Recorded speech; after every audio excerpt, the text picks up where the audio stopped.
আমি খুব ভালো অঙ্ক জানি, ওই যাকে বলে অঙ্কের বটগাছ। যেমন কালকে আমার ছেলে আমাকে জিজ্ঞাসা করলো, মা ৪৯ ইংরাজিতে কত হবে? আমিও অনেকক্ষণ ধরে ভেবে চিনতে বললাম, বাবু ৪৯ মানে হলো 59। ব্যাস, ছেলে আমার দিকে কেমন যেন একটা সন্দেহের দৃষ্টিতে তাকিয়ে রইল। বুঝতে পারলাম গন্ডগোল করে ফেলেছি, তাই ব্যাপারটা ম্যানেজ দেওয়ার জন্য বললাম, জানিস বাবু, আমাদের সময় না অঙ্ক ছিল না। ছোটবেলায় আমি একবার অঙ্কে 25-এ 2 পেয়েছিলাম।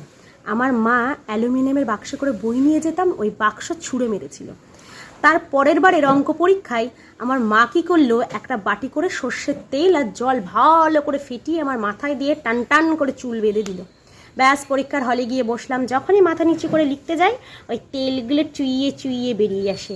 আমি হাত দিয়ে মুছি আর লিখি, মুছি আর লিখি। ওমা, এক সময় দেখলাম আমার পরীক্ষার খাতা চপের ঠোঙা হয়ে গেছে। ব্যাস, অ্যাজ ইউজুয়াল আবার অঙ্কে 2। তারপরে আমার মা স্টিলের বালতি নিয়ে মেরেছিল।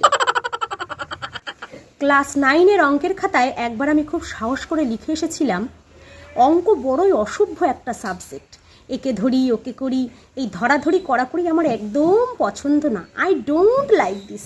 ব্যাস, গার্জেন কল হয়ে গেল। আমার মা আমাকে পথের আছাড় নিয়ে তাড়া করেছিল। আমরা একটা পাড়া 2জন মিলে 3বার রাউন্ড মেরেছিলাম। দোকানে গেছিলাম কিছু টুকিটাকি বাজার করতে। 170 টাকা বিল হলো। আমি ওকে 200 টাকার একটা নোট ধরালাম। ব্যাটার ছেলে বলে, দিদি খুচরো নেই, আর 20 টাকা দিন, আমি আপনাকে 50 টাকা ফেরত দিচ্ছি। 20 টাকা দিয়ে 50 টাকা নিয়ে বাড়িতে চলে এলাম। ব্যাস, আমার সারা রাত লেগে গেল ভেবে উদ্ধার করতে। হ্যাঁ, 50 টাকা আমাকে ঠিকঠাকই দিয়েছিল।